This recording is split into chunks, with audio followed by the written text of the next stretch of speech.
रात्रि क्लास चल रहा था 21/9/1967। पहली पेज की मध्यांत में बात चल रही थी।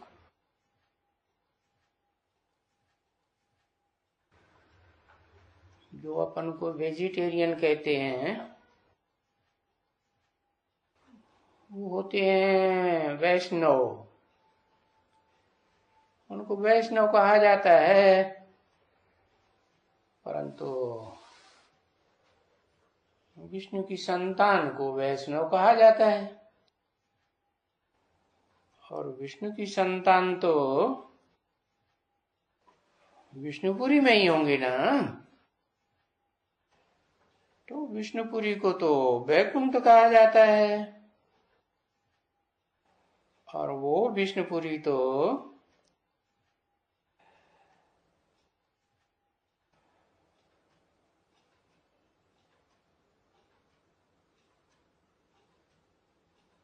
विशेष काम करने वालों की नहीं होती है, जो विषय सागर में गोते खाते हों। वो तो विशेष बनते ही नहीं, वाइसलेस है।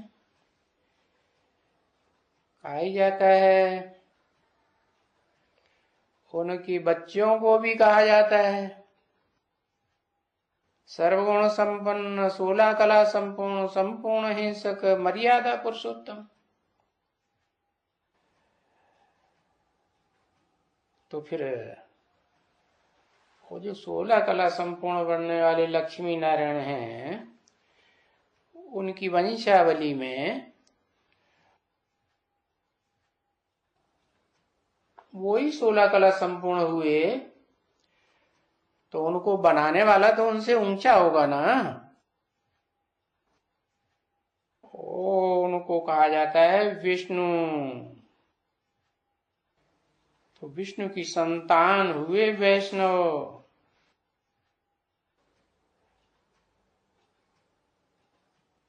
क्योंकि वो है वाइसलेस विष्णुपुरी के। या कहें लक्ष्मी नारायण की डायनेस्टी। तो वो जो डायनेस्टी है, वो डायनेस्टी सच्ची वैष्णव है। सारी डायनेस्टी सतयुग की है, तो वहां सच्चे वैष्णव होते हैं। कहा ही जाता है सत्ययुग। जिस सतयुग की स्थापना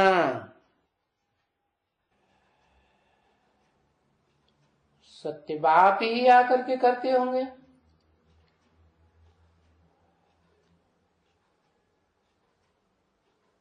उनकी कहानी भी गाई जाती है, कथा गाई जाती है घर घर में। सत्यनारायण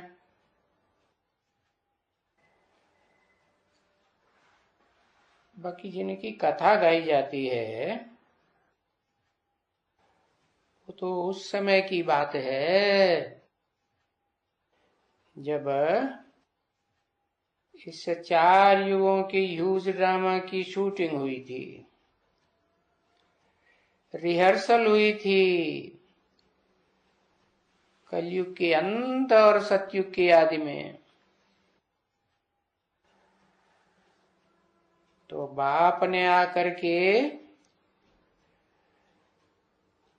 शिव बाप ने जो गीता ज्ञान सुनाया, उस गीता ज्ञान के आधार पर जो राजयोग सिखाया, उस राजयोग से वो ऐसे नर से नारायण और नारी से लक्ष्मी बने, जिनके संस्कार स्वभाव मिलकर के एक हो जाते हैं।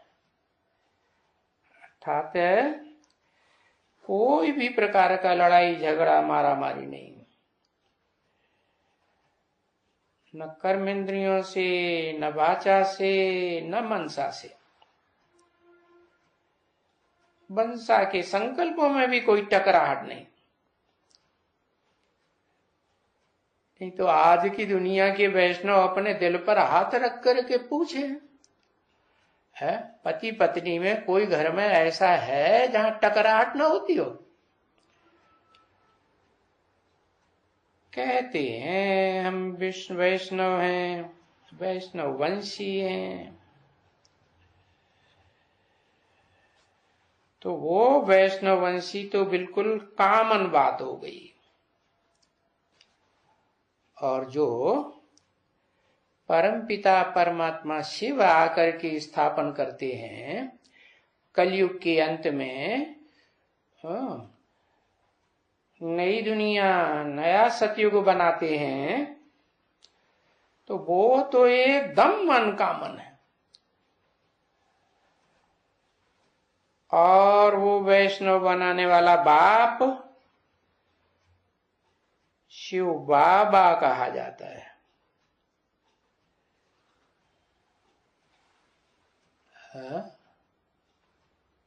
शिव बाबा कहा जाता है।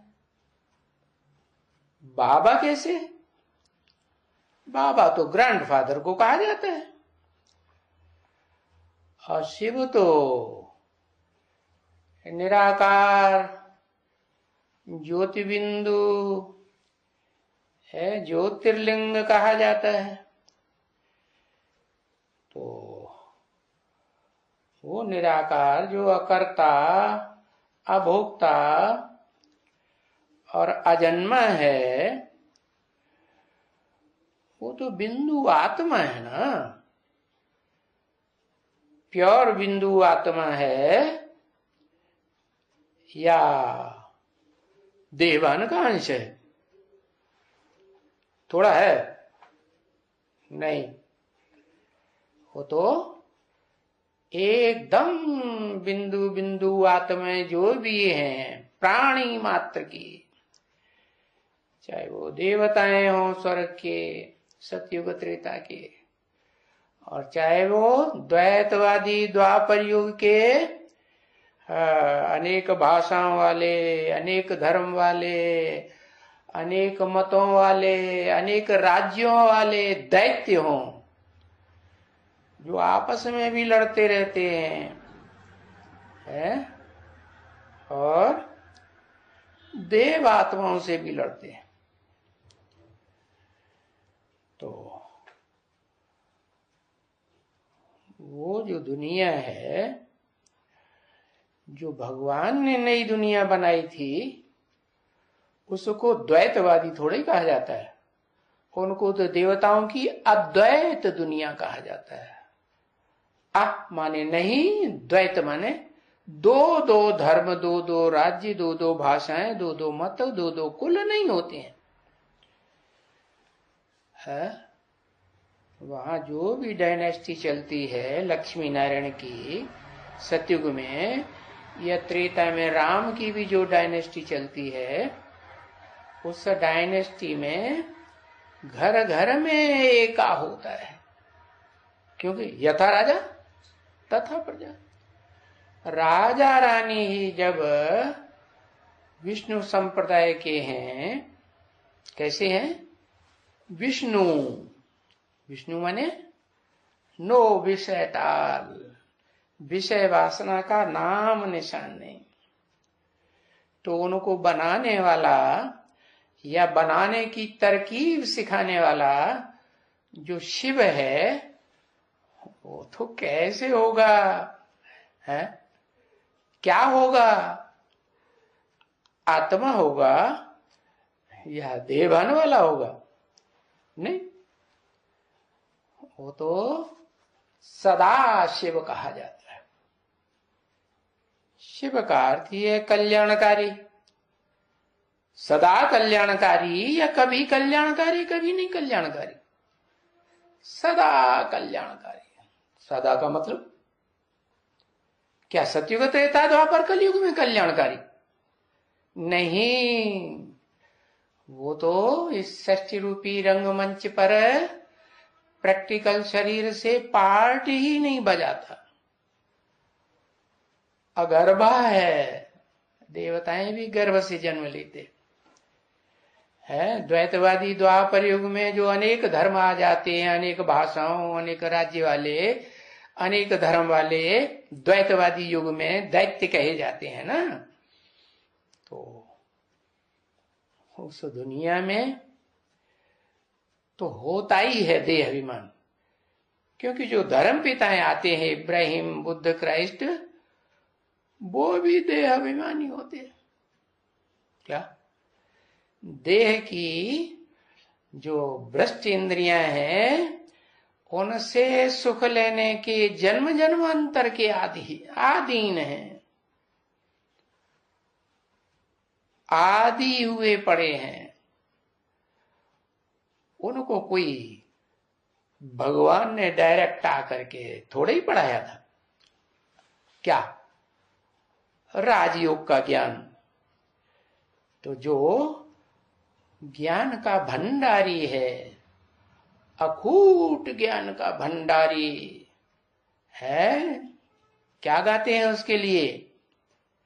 है शास्त्रों में गाते हैं, पूर्णमिदं पूर्णमदः पूर्णात् पूर्णम यदुच्यते पूर्णस्य पूर्णमादाय पूर्णमेवावशिष्यते। उसका ज्ञान कभी खूटता नहीं। क्यों?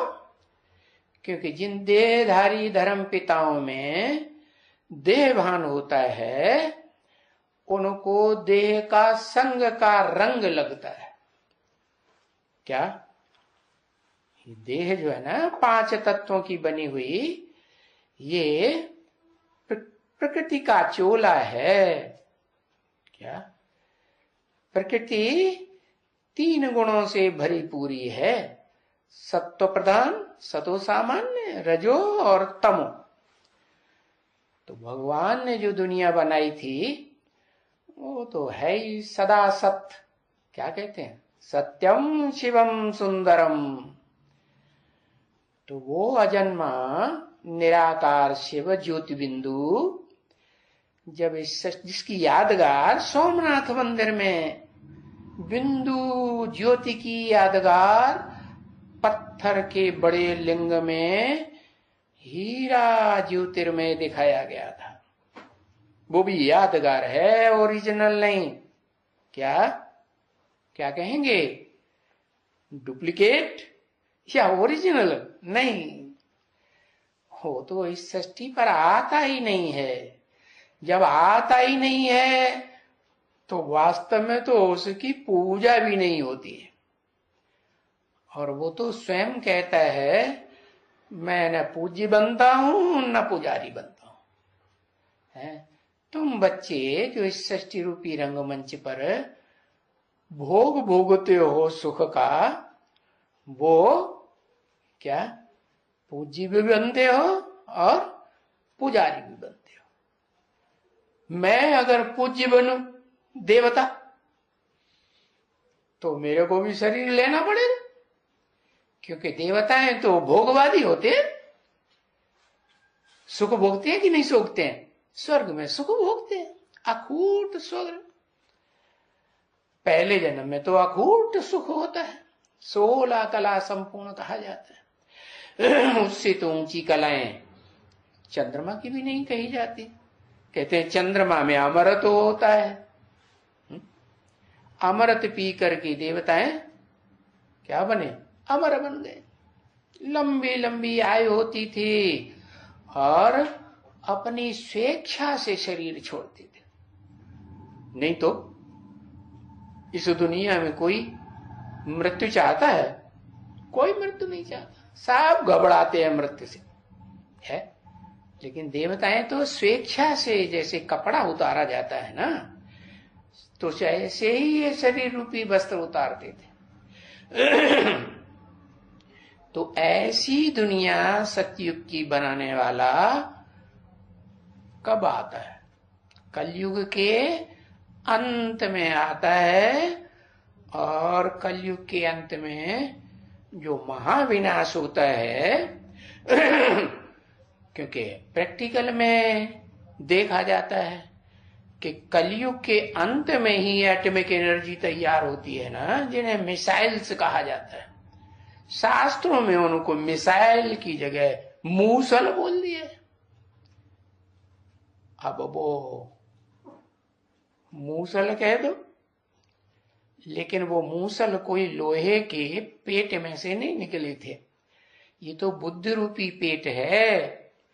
इस बुद्ध रूपी पेट में से वो मिसाइल से निर्माण हुए। किसने बनाए? वो ही वृष्णिवंशी यादवों ने, जिन यादवों के लिए लिखा हुआ है कि बड़े बड़े ऐश्वर्यशाली होते थे, ऊंची ऊंची अट्टालिकाओं वाले होते थे, और बड़े मांसखोर और शराबी होते थे। तो कोई दूसरे नहीं है, ये यूरोपवासी यादव हैं, जिन्हें क्रिश्चियन कहा जाता है, जिन्होंने वो मिसाइल्स बना के तैयार किए हुए हैं, एटॉमिक एनर्जी। और ऐसी पावरफुल एटॉमिक एनर्जी बनाई है, और वो एक देश में नहीं, आज दुनिया के अनेक देशों में वो एटॉमिक एनर्जी खुलेआम बनी हुई है। और चोरी छुपे बहुत से हैं जो बना बना के रख रहे हैं, कोई को दूसरे देश वालों को पता भी नहीं लगने देते। छोटे छोटे देश जिन्हें कोई पहले जानता भी नहीं था कि इनमें इतनी ताकत होगी, जैसे नॉर्थ कोरिया है।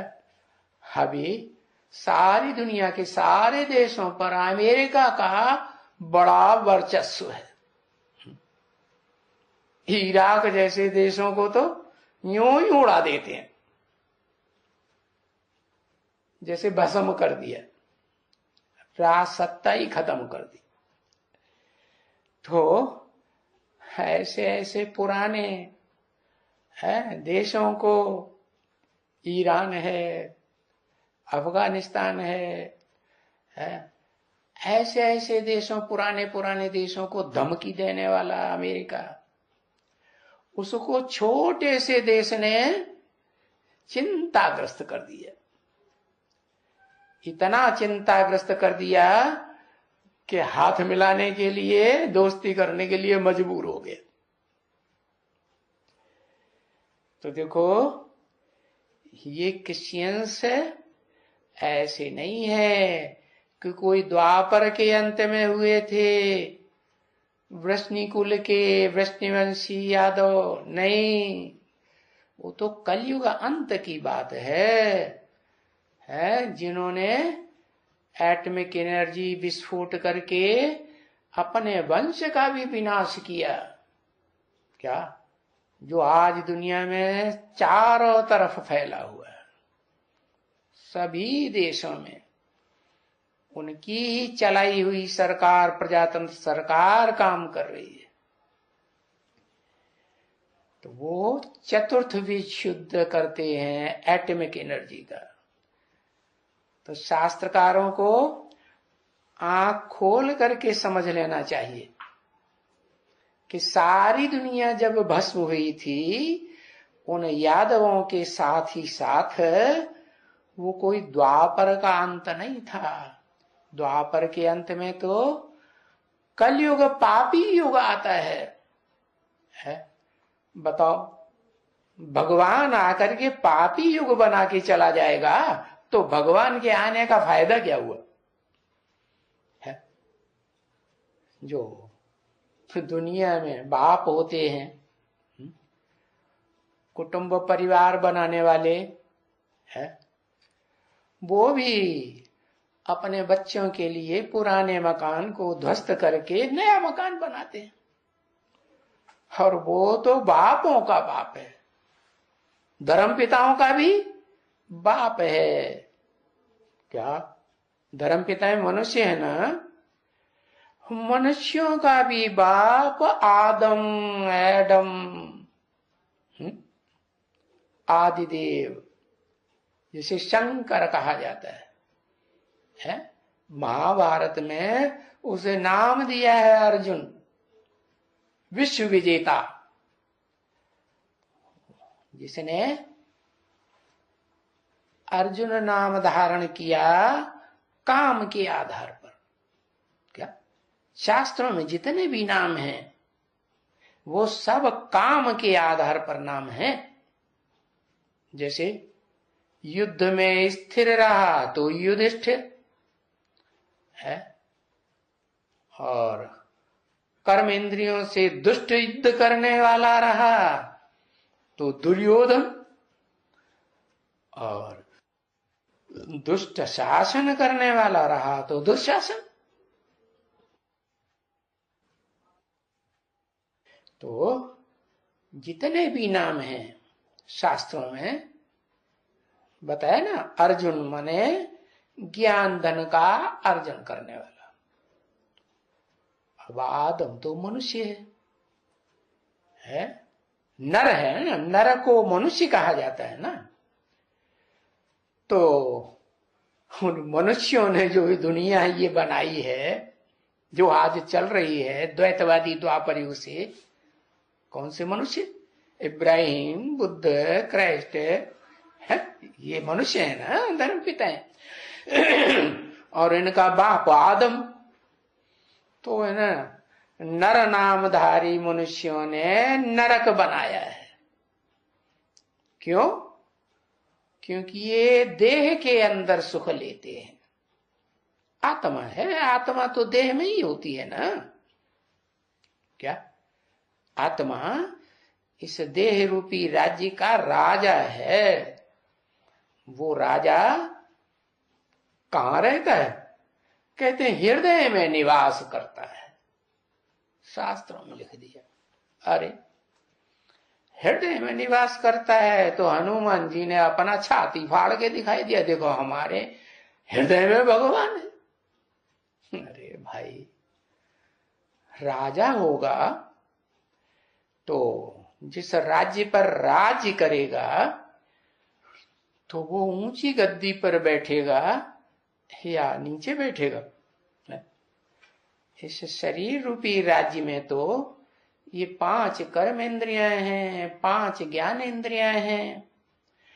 कर्मेंद्रियां नीचे की ओर, इसलिए उनको कहा जाता है भ्रष्ट इंद्रियां है। उनमें जो मुखिया है तो वो तो बहुत भ्रष्ट कर्म करने वाला है, गुआ छीछी मूत पलीती बनाए देता है। और ऊपर की जो इंद्रियां हैं उन्हें ज्ञान इंद्रियां कहा जाता है, वो श्रेष्ठ इंद्रियां। जिन श्रेष्ठ इंद्रियों का कर्म करना है देवताओं ने सीखा हुआ था।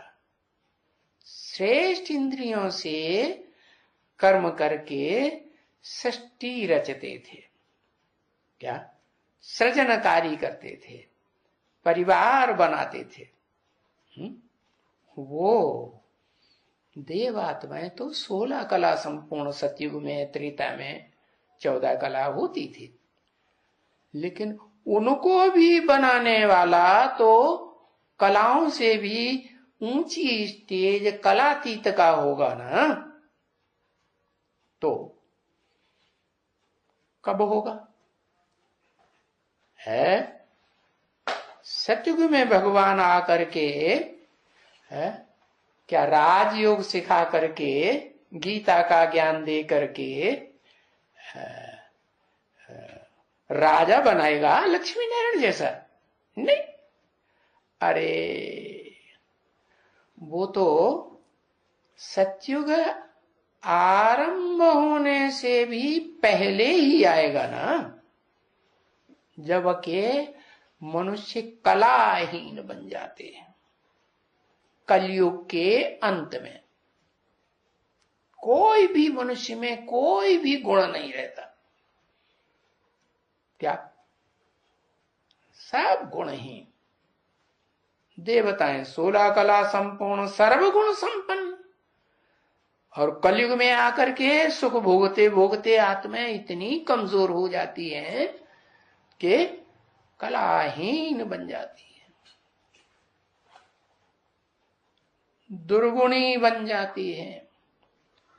तो ऐसे युग में भगवान जो असली कहा जाता है, जो कि राजयोग की पढ़ाई पढ़ाता है,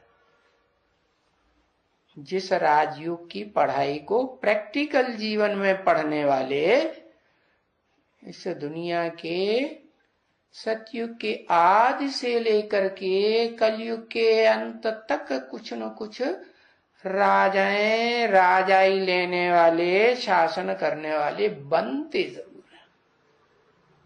क्या? हाँ, अंतिम स्टेज की जो राजाई वाले होते हैं वो प्रजातंत्र सरकार होती है।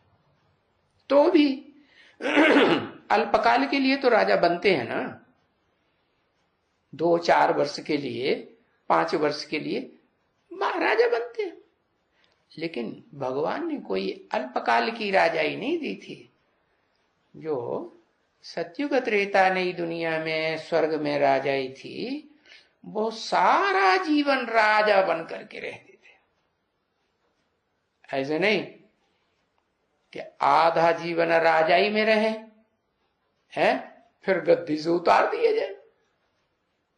ऐसी अल्पकाल की राजाई का संस्कार नहीं डाला था। कैसे डाला था? राजयोग सीख करके, और वो राजयोग का ज्ञान गीता ज्ञान सुना करके। कैसा? जो ज्ञान का गीत सुनाया, उस ज्ञान के गीत का आज भी सभी देशों में कुछ न कुछ लोहा माना जाता है कि भारत में जो गीता ज्ञान दिया गया था, जिसने भी दिया हो जानते तो नहीं है, कहते हैं कृष्ण ने दिया। चलो, कृष्ण 16 कला संपूर्ण, भगवान आकर के अर्जुन नर को नारायण 16 कला संपूर्ण बनाता है, नर अर्जुन कलाहीन है। तो ये भी दिमाग में नहीं आता है कि भगवान कलाओं में कैसे बंधेगा। क्या?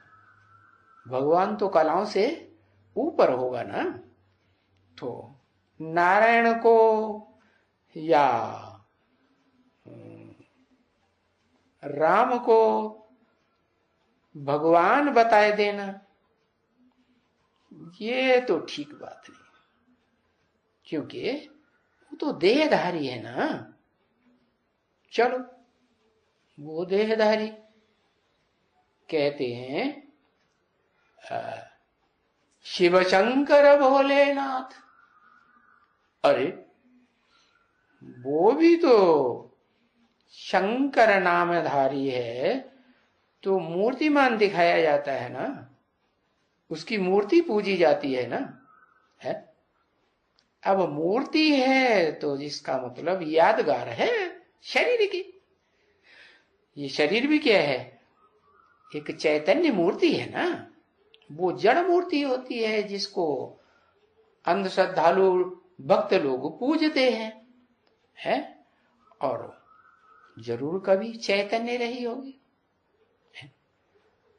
आज देखते हैं कि चौराहों पर, तिराहों पर शिवाजी की मूर्ति रखते हैं, झांसी की रानी की मूर्ति रखते हैं, सरदार पटेल की मूर्ति रखते हैं। तो वो चैतन्य है कि जड़ है? जड़ है ना। वो तो यादगार है ना, असली तो नहीं है ना। हो के गए हैं, कुछ अच्छा काम करके गए हैं, तो उनकी यादगार में वो मूर्ति बनाई है। तो सोचना चाहिए ना कि जिन देवताओं की मूर्तियां मंदिरों में हम दिखाते हैं, बनाई हैं, वो तो जड़ मूर्तियां हैं। क्या? उन जड़ मूर्तियों को बना करके आधार बनाया हुआ है। क्या है? पूजा करने का। मूर्तियों की पूजा हो सकती है, और पूजा करके वो याद भी करते हैं। किसको? जड़ मूर्तियों को, पत्थर की मूर्तियों को। अब पत्थर को याद करोगे तो बुद्धि कैसी बनेगी? पत्थर बुद्धि ही बनेगी ना, है? इससे तो अच्छा था कि द्वापर के आदि में राजा विक्रमादित्य के जमाने में जो सोमनाथ मंदिर बना था, उसमें जो हीरा दिखाया हुआ था लाल पत्थर के अंदर, है, तो उस रूप को याद करना तो फिर भी अच्छा था। कम से कम ज्योति को तो याद करते हैं। ये भी पक्की बात है कि वो ज्योति भी पत्थर का हीरा था। क्या ये बात बताने के लिए कि वो जो निराकार ज्योति शिव, जो शिव है, वो निराकार शिव, वो तो शंकर के शरीर में ही आता है मुकर्रर रूप से। इसलिए वो आकर के भी जो ज्ञान सुनाता है, अखूट ज्ञान का भंडार, जो उसका कभी खत्म ही नहीं होता है। कोई पूरा ले ले तो अभी खत्म नहीं होता। तो वो ज्ञान का अखूट भंडारी, वो तो कभी ज्ञान से खूटता ही नहीं। और शंकर वाली आत्मा, वो तो इस दुनिया में कहते हैं पहाड़ों पर रहती है, कैलाश पर्वत पर, ऐसे कहते हैं ना कि कैलाश पर्वत तो हिमालय पर्वत पर है, लेकिन कोई को देखने में आता है? देखने में नहीं आता। हाँ, कोई कोई कहते हैं कि ऋषि मुनि हुए हैं, वो कैलाश की यात्रा करने जाते थे और वहां उनको साक्षात्कार होता था शंकर जी का। ठीक है, शंकर की भी मूर्ति बनती है। इससे साबित होता है कि इस दुनिया में शंकर भी शरीरधारी कोई होकर गया है। और शंकर को कहते हैं देव देव महादेव, माने जितने भी देवताएं हैं, चाहे वो 16 कला संपूर्ण सतयुग के हों, 14 कला संपूर्ण त्रेता के राम हों, या राम की डायनेस्टी के कोई हों, क्योंकि सतयुग में कोई एक जन्म तो नहीं होता है, त्रेता में कोई एक जन्म तो नहीं होता है, राजाओं की डायनेस्टी चलती है।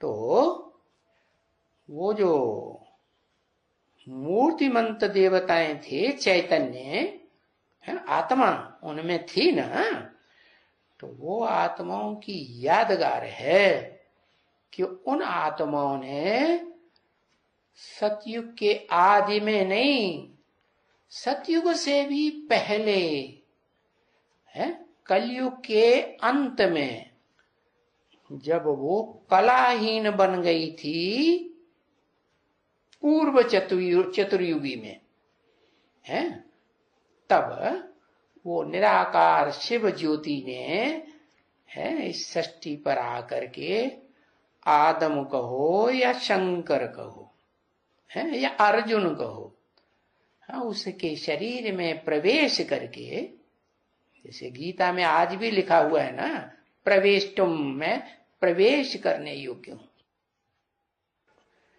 प्रवेश करके वो गीता ज्ञान का गीत गाया था, है। अब वो जो गीत गाया, वो गीत बनाने वाले तो कवि कहे जाते हैं। कवि माने बहुत विद्वान, बहुत होशियार। तो वो तो कवियों का कवि है। कौन? परमपिता परमात्मा जिसे कहते हैं। वो जितने भी मनुष्य मात्र हैं पिता बनने वाले, जन्म जन्मांतर पिता बनते हैं ना, हाँ, उन पिताओं का भी कोई धर्म पिता होता है, चाहे श्रेष्ठ से श्रेष्ठ धर्म पिता हो, चाहे दुखदाई दुनिया का धर्म पिता हो, श्रेष्ठ इंद्रियों वाला धर्म पिता हो, या श्रेष्ठ इंद्रियों से भी परे की स्टेज का अतीन्द्रिय सुख लेने वाला पिता हो, या भ्रष्ट इंद्रियों से भ्रष्ट सुख लेने वाला पिता हो। भ्रष्ट किसे कहा जाता है? भ्रष्ट उन्हें कहा जाता है जो दुख देते हैं, भ्रष्ट कर्म करते हैं। श्रेष्ठ उन्हें कहा जाता है जो श्रेष्ठ देवताएं होते हैं। क्या? श्रेष्ठ कर्म करते हैं, सुख देते हैं, क्या? दुख नहीं लेते, न दुख देते हैं न दुख लेते हैं। तो उनका भी धर्म पिता अलग अलग हुए ना, सबके अनेक धर्म पिताएं हुए इस दुनिया में, चतुर्युगी में। तो उन धर्म पिताओं का भी पिता आदम, एडम, जिसे महादेव आदिदेव कहा जाता है। तुम आदिदेवो पुरुष पुराण, तुमस्य विश्वस्य परम निधानम, ऐसे शास्त्रों में गाया हुआ है ना। हा? फिर क्या हुआ? उसके जो बच्चे बने ना, 16 कला संपूर्ण नारायण सतयुग में, उन्होंने फिर अपने ऊपर लकब रख लिया। क्या क्या लकब रख लिया? कि हम विष्णु हैं। क्या? जो बचपन में कृष्ण थे ना, 16 कला संपूर्ण, वो बड़े होकर के जब उनको माँ बाप से राजाई मिलती है तो तो वो राज्य गद्दी पर बैठते हैं और उनकी जीवन भर राजाई चलती है। वही आत्माएं थी तो भारतवासी ना। वो सतयुग से लेकर त्रेता के अंत तक जन्म लेते लेते त्रेता के अंत में जब 8 कलाएं रह जाती हैं, आदि कलाएं, तो आत्मलोक से वो आत्माएं नंबरवार उतरती हैं जो चतुर्युगी से पहले जब विनाश हुआ था, महाविनाश, तो सारी सृष्टि की जो भी प्राणी मात्र की आत्माएं थी, चाहे मनुष्य हो, चाहे जानवर, चाहे पक्षी, है, वो सब आत्माएं शरीर छोड़ करके आत्मलोक में गई थी, सूरज चांद सितारों की दुनिया से पार, जिसका गीता में भी वर्णन है। न तद्भासयते सूर्यो न शशांको न पावक है, यद गत्वा न निवर्तन्ते तद्धाम परमम मम। जहां सूरज चांद सितारों का प्रकाश भी नहीं पहुंचता है, वो मेरा परम धाम है। किसका? वो ही शिव का। जहां नीची सी नीची कोटि की प्राणी मात्र की आत्माओं से लेकर के है, इसे षष्टि रूपी रंगमंच पर सतयुग में जो आकर के 16 कला संपूर्ण देवता बनते हैं ना, वहां तक जो भी आत्माएं हैं सतयुग के आदि वाली, वो नहीं जिन्होंने सतयुग शुरू किया, आदि नारायण, उनके बाद वाले, वो सारे ही प्राणी मात्र, चाहे जो देवता हों, चाहे वो द्वैतवादी द्वापर युग के दैत्य राक्षस हों, और चाहे मनुष्य हों, चाहे ऋषि मुनि हों, और चाहे पशु पक्षी हों, और चाहे ये कीड़े मकोड़े इंसेक्ट, क्या कीटाणु होते हैं ना, भ्रूण, वो क्या कहते हैं उनको, है, हाँ, बहुत छोटे छोटे जो वैज्ञानिक या बैक्टीरियाज वैज्ञानिक यंत्रों से देखे जाते हैं। तो वो सब प्राणी मात्र की आत्माएं, उनके शरीर तो होते तो है ना, भले दिखाई नहीं पड़ते हैं आंखों से, यंत्रों से तो दिखाई पड़ते हैं ना, चलन फिलन तो करते हैं ना। चैतन्य किसको कहा जाता है? जो चलन फिरन करता है। चलन फिरन करेगा तो कुछ न कुछ आवाज भी करेगा, कभी उनकी आवाज इतनी धीमी होगी सुनाई नहीं पड़ेगी। तो वो सब प्राणी मात्र की आत्माएं महाविनाश में है, चतुर्युगी के अंत में, कलयुग के अंत में शरीर को छोड़ करके परम धाम वापस जाती है। अब सोचो जरा,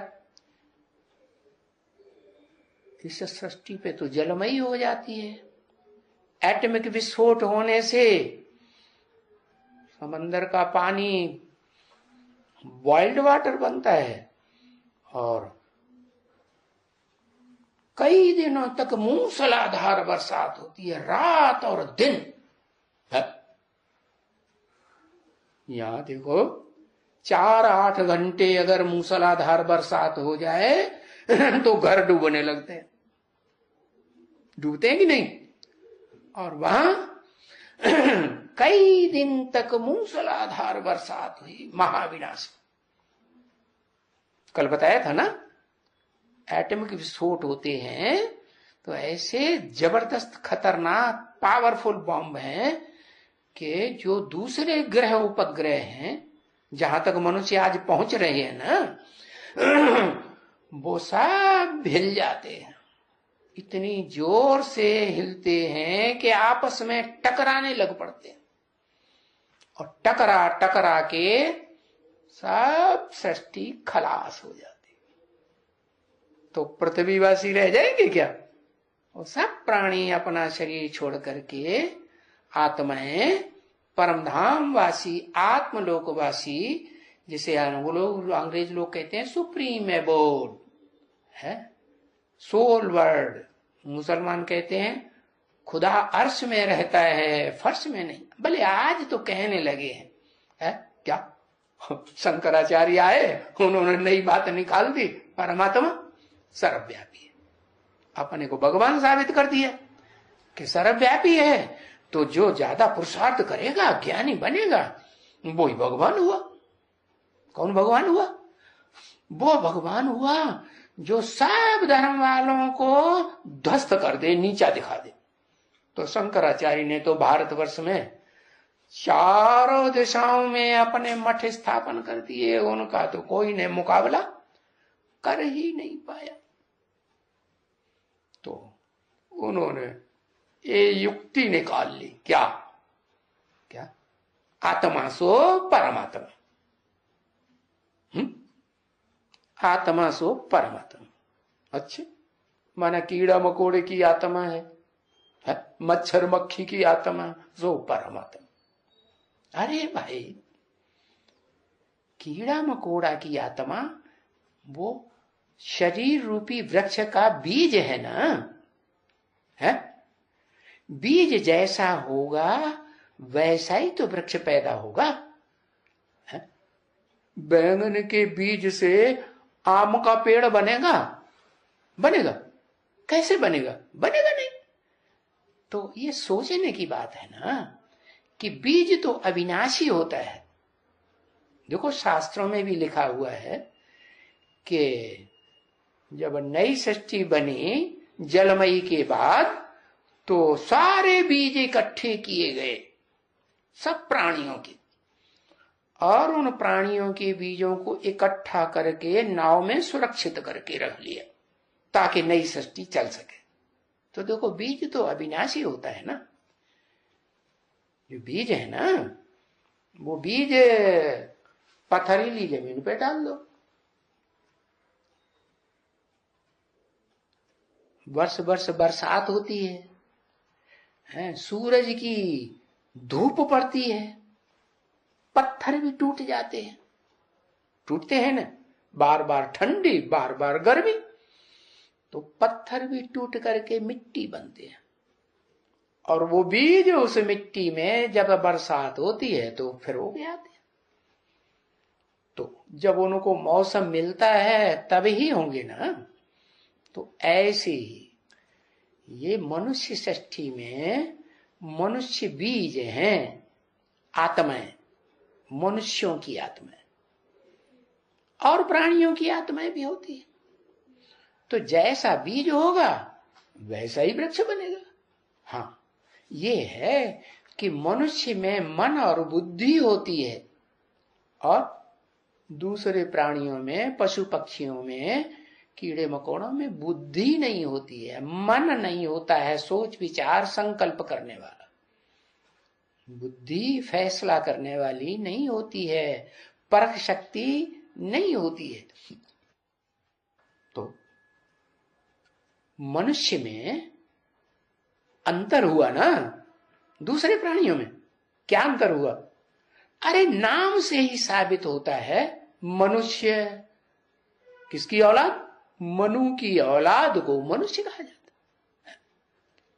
सृष्टि में कभी तो कोई ऐसा मनुष्य हुआ होगा ना जिसने उस आत्मलोक से सदा आत्म की स्थिति में जो रहने वाला परम पिता शिव है, इस सृष्टि पर आया और उसने अखूट ज्ञान का भंडार दिया। अखूट ज्ञान का भंडार ही है ना। क्यों? क्योंकि वो जन्म मरण के चक्कर में ही नहीं आता है इस सृष्टि पर। जो जन्म मरण के चक्र में मनुष्य आते हैं मन बुद्धि वाले, वो जन्म मरण के चक्र में आने वाले पिछले जन्मों की बातों को भूल जाते हैं। कितने भी जहीन हुए हों ऋषि मुनि, ज्यादा से ज्यादा उनकी एकाग्रता की शक्ति के आधार पर 4, 6, 8, 10 जन्मों को जान सकेंगे। जैसे आज हिप्नोटाइज करते हैं ना, तो हिप्नोटाइज करने के बाद वो 1, 2 जन्मों, 2, 4 जन्मों की पीछे की बात बताता है। उसका तफ्तीश की गई, खोज की गई कि जो बातें इसने बताई वो उसको झूठ बताई, तो वो सारी बातें सच्ची भी निकली। लेकिन फिर भी तो लिमिट हुई ना। ये दुनिया तो 84 के चक्र वाली है। क्या ऐसे नहीं है कि 84 लाख का चक्र वाली है।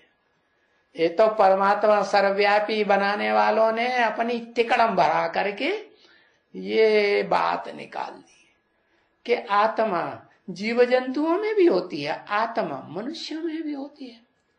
इसलिए आत्मा जो है बुरे कर्म करती है तो वो पशु पक्षी कीड़ा मकोड़ा बन जाती है। अरे क्या पाप कर्म भोगने के लिए मनुष्यों में पाप कर्म नहीं भोगे जा सकते? है? भोगे जा सकते हैं कि नहीं? और भोगे जाते हैं कि नहीं? क्यों? क्योंकि मनुष्य को इंद्रियां ज्यादा हैं। सांप है, मनुष्यों जैसी जितनी इंद्रियां हैं उसको नहीं, तो इंद्रियां ज्यादा होंगी तो सुख भी ज्यादा होगा, इंद्रियां कम होंगी तो सुख भी कम होगा। तो उन प्राणियों का जो बीज है आत्मा रूपी वो अलग प्रकार का है। क्या ऐसे नहीं है कि मनुष्य आत्मा जो है पशु पक्षी योनियों में चली जाती है अपने पाप कर्मों का दुख भोगने के लिए, और 84 लाख योनियों में चक्कर लगाने के बाद फिर मनुष्य जन्म मिलता है। गाते बड़े भाग मानुष तन पावा, सुर नर मुनि जन जन ने गावा। जाने क्या क्या बोलते रहते। अरे सुर नर मुनि सब ग्रंथ न गावा, सब शास्त्रों ने गाया। अरे शास्त्र बनाने वाले दाढ़ी मूछ वाले विकारी मनुष्य थे के क्लीन शेव देवताएं थे? दाढ़ी मूछ वाले मनुष्य हुए ना, जिन्होंने 2500 वर्ष पहले जब से इब्राहिम बुद्ध क्राइस्ट आए उनके प्रभाव में आकर के उन भारतवासी ऋषि मुनियों ने, जो कि पहले द्वापर में बहुत सतयुग त्रेता में देवताएं थे, सुख भोगते भोगते नीचे गिरे, कच्ची कमजोर आत्माएं हो गई, है ना, और वो नई नई आत्माएं उतरी आत्मलोक से, इब्राहिम, बुद्ध, क्राइस्ट, उनकी चक्करी में आ गई। क्यों चक्करी में आ गई? वो तो कल बताया कि वो पावरफुल आत्माएं आती हैं और ये सुख भोगते भोगते नीचे उतरते उतरते कमजोर हो जाते हैं। दूसरी बात, ये भारतवासी आत्माएं, भारत एक ही दुनिया में देश है जो मातृ देश कहा जाता है। क्या इस भारत में सब धर्म वालों ने आकर के शरण ली है और यहाँ के वासी बने हैं। और मां, कोई भी बच्चा हो, क्या बाद वाला हो, जन्म लेने वाला है षष्ठी रूपी रंगमंच पर, या इस षष्ठी रूपी रंगमंच पर आदि से ही, सतयुग आदि से ही आने वाला 16 कला संपूर्ण देवता हो, देवात्मा हो, सबको अपनी गोद में ठिकाना देती है। हिस्ट्री देख लो, है, इतने इतने आतताई आए, हिंसा करने वाले आए, है, बड़े बड़ी लाखों की तादाद की सेना लेकर के आए और कितना खून खराबा किया है उन मुसलमानों ने, है, और यहाँ की सारी धन संपत्ति भी लूट के ले गए। उन क्रिश्चियंस ने किया कि नहीं? उनको भी इस देश में स्थान मिला हुआ है या नहीं? है कि निकाल के बाहर कर दिया?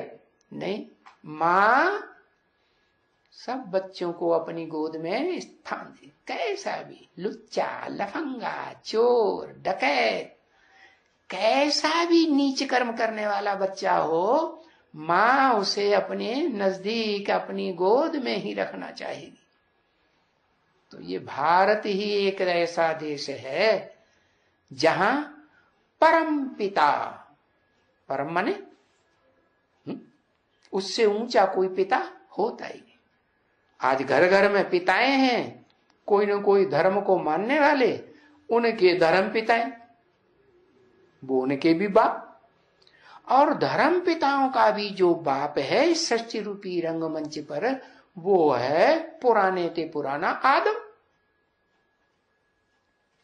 जिसके बारे में इतना पुराना है कोई किसी को कुछ पता नहीं कि आदम कब का है और कितना पुराना है।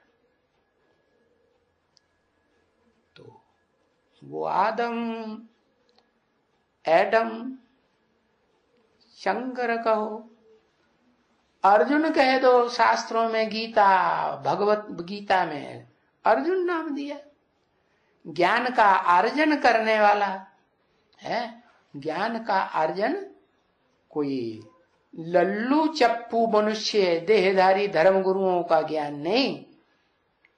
कौन सा ज्ञान अर्जन किया उसने? उसने ऊंचे ते ऊंचे बाप का ज्ञान का अर्जन किया। कौन सा ऊंचा था ऊंचा बाप? धर्म पिताओं का भी बाप। आदम भी तो धर्म पिता हुआ है। पहला इस षष्ठी रूपी रंगमंच का आदम धर्म पिता हुआ। तो मनुष्य तो इस सृष्टि पर जन्म लेते लेते मनुष्य आत्माएं सुख भोगते भोगते नीचे गिर जाती है। जब नीचे गिर जाती हैं तो पतित बन जाती है, भ्रष्टाचारी बन जाती है, भ्रष्ट इंद्रियों से संतान पैदा करने वाली बन जाती है। बिल्कुल भूल ही जाती है कि दुनिया में एक ऐसा मिसाल भी है एक प्राणी का कि वो मोर, जो भारत में आज भी राष्ट्रीय पक्षी माना जाता है, क्या, जिसकी पूंछ है, भगवान जिसको माना गया, भारतवर्ष में बड़ी मान्यता है, कृष्ण के मस्तक के ऊपर वो पूंछ लगाई जाती। देखा? तो जरूर वो पूंछ वाला प्राणी श्रेष्ठ कर्म करने वाला होता है ना, तब तो भारत में आज भी उसे राष्ट्रीय पक्षी माना गया है।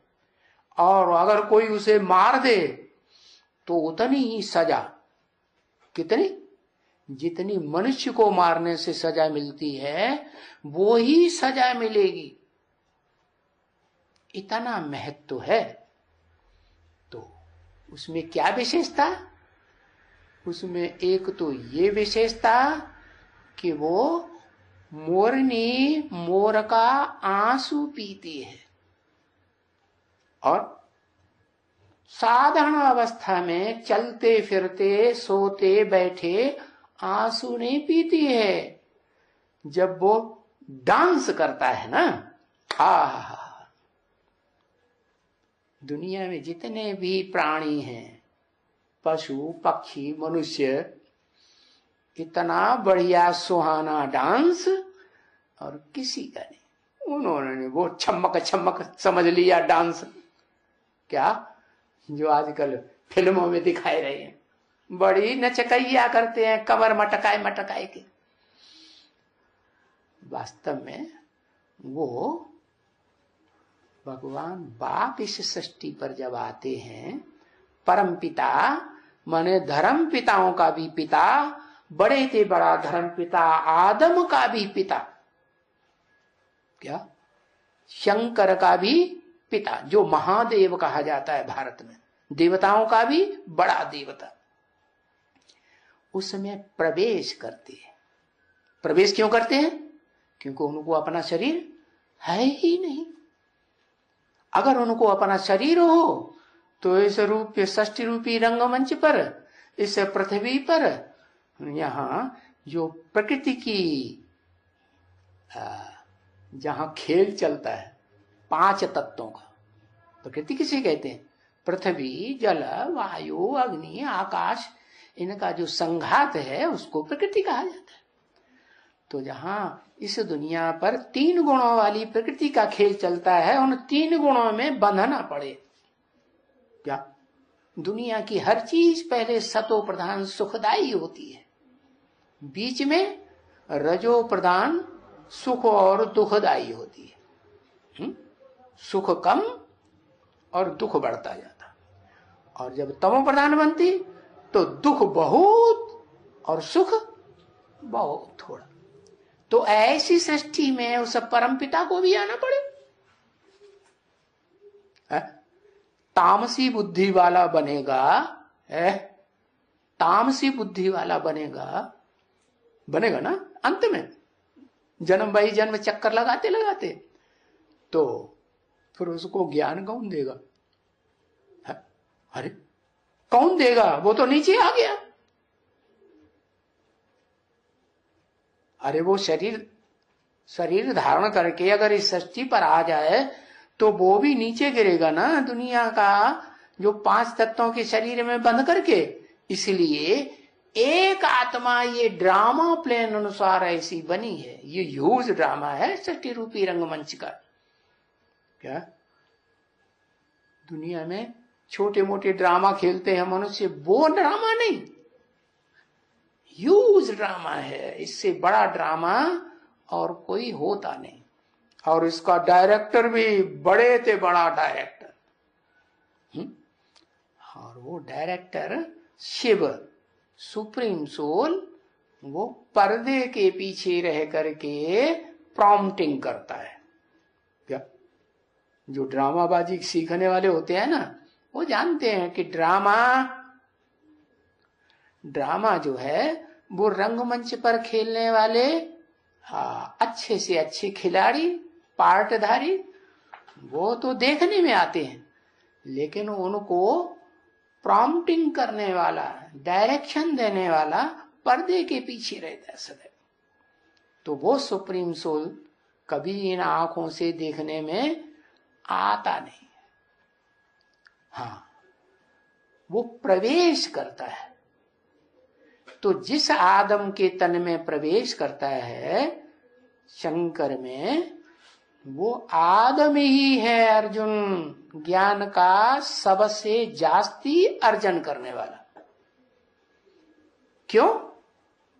ईश्वर के ज्ञान का जो अर्जन करेगा वो ही जन्म जन्मांतर का राजयोग की विद्या सीख करके राजा बनेगा। और वो भगवान की सिखाई हुई राजाई लेने वाला आदम, वो महादेव शंकर, अरे वो शंकर इस सृष्टि पर आदि से लेकर सतयुग से कलयुग के अंत तक राजा बनता है। क्या सिर्फ कहां? हाँ, वहां जहां प्रजातंत्र राज्य चलता है, वहां प्रजा का राज्य चलता है। वो राजाओं का राज्य नहीं है। जो राजाई का ज्ञान परम पिता शिव ने सिखाया था सृष्टि के आदि में, क्या कलयुग के अंत और सतयुग के आदि में सिखाया था। और वो ऐसे नहीं कि बस 4 युगों के आदि में एक बार ही सिखाने के लिए आता है, नहीं, गाया हुआ है। क्या गाया हुआ है? तुलसीदास ने शास्त्र में लिखा ना, रामायण में, कल्प कल्प लगे प्रभु अवतार। हर कल्प में प्रभु का जन्म होता है, लेकिन उन्होंने डाल दिया उसे त्रेता युग में। जैसे शास्त्रकारों ने कृष्ण को भगवान बनाई दिया 16 कला संपूर्ण को, और उनको डाल दिया द्वापर युग में, अंत में, द्वापर के अंत में डाल दिया और शरीर छोड़ के चले गए। कैसे? बहेलिये ने तीर मारा और घायल हुए और शरीर छूट गया। भारे भगवान! अरे भगवान जन्म मृत्यु से परे होगा, भगवान की भी जन्म मृत्यु होती है क्या? है? भगवान को जन्म मृत्यु के चक्कर से छुड़ाने वाला माना जाएगा या खुद जन्म मृत्यु के चक्कर में आने वाला माना जाएगा? नहीं, वो तो जन्म मृत्यु के चक्कर से छुड़ाने वाला, जन्म मृत्यु का दुख से छुड़ाने वाला है। तो वो इस सृष्टि रूपी रंगमंच पर क्या चारों सीन में, सतयुग त्रेता द्वापर कलयुग में पार्टी ही नहीं बजाता।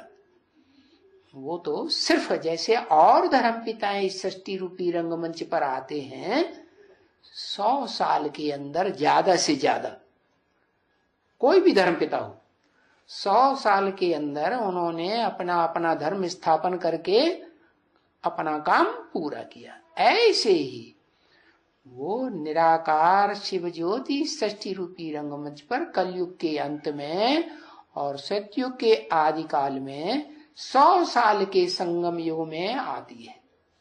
थोड़ा टाइम कलयुग का अंत का और थोड़ा टाइम सतयुग के आदि का, और 100 वर्ष के अंदर आदि सनातन देवी देवता धर्म की स्थापना करके काम पूरा कर लेती। कैसे?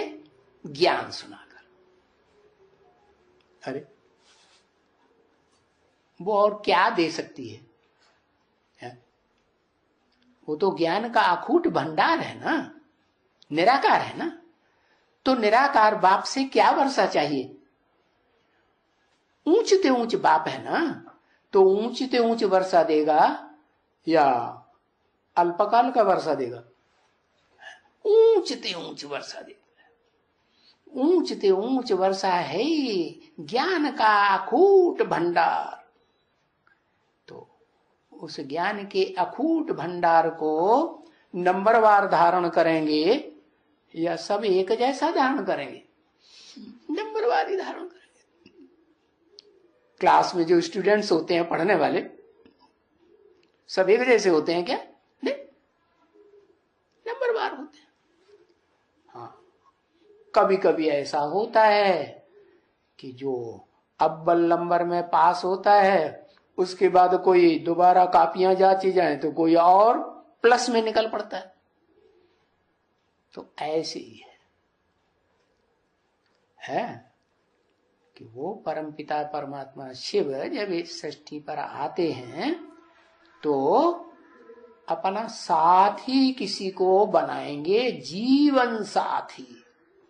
क्या बढ़िया परिवार बनाने के लिए कोई पहला पहला जीवन साथी बनाया जाएगा ना, है? हाँ, तो उसको कहा जाता है परमात्मा। इसलिए कहते हैं परम पिता परमात्मा। ऐसे कभी नहीं कहते परमात्मा परम पिता, कहते हैं? नहीं कहते। तो वो परमात्मा कौन है? वो परमात्मा परम पाटधारी षष्ठी रूपी रंगमंच पर जिसे हीरो पाटधारी कहा जाता है, वही हीरो पाटधारी आदम, एडम, आदिदेव, आदिनाथ या शंकर या अर्जुन के नाम रूप से गाया हुआ है। और उसका नाम असली तो वास्तव में है शंकर। शंकर का मतलब यह जिसमें शंकरण हो जाए कई आत्माओं का। आदम के शरीर में क्या एक तो शिव सुप्रीम सोल प्रवेश करता है? तो संकरण हुआ ना। एक कैसी आत्मा? अकर्ता, अभोक्ता, अजन्मा है। हाँ, आत्माओं में सबसे सर्वोच्च आत्मा, इसलिए कहते हैं परमात्मा। आत्मा को कहते हैं पुरुष, परम पुरुष। तो परम पुरुष है, इस सृष्टि पर आता है तो उसे जरूर परिवार बनाने के लिए आएगा ना। परिवार बना, जैसे और धर्म पिताएं आते हैं अपना धर्म का परिवार बनाते हैं, तो परम पिता भी इस सृष्टि पर आकर के आदम में, एडम में या शंकर में प्रवेश करके मूर्तिमान चाहिए ना। उसको मूर्ति नहीं है अपनी, शिव को, वो तो निराकार ज्योति है ना। उसका नाम ही है शिव। शिव माने कल्याणकारी। अगर उसको अपना शरीर हो है तो शरीर तो इस दुनिया में गर्भ से पैदा होते हैं ना। तो गर्भ से जन्म लेने वाला तो सुख दुख भोगेगा। तो वो तो सुख दुख से सदा परे है।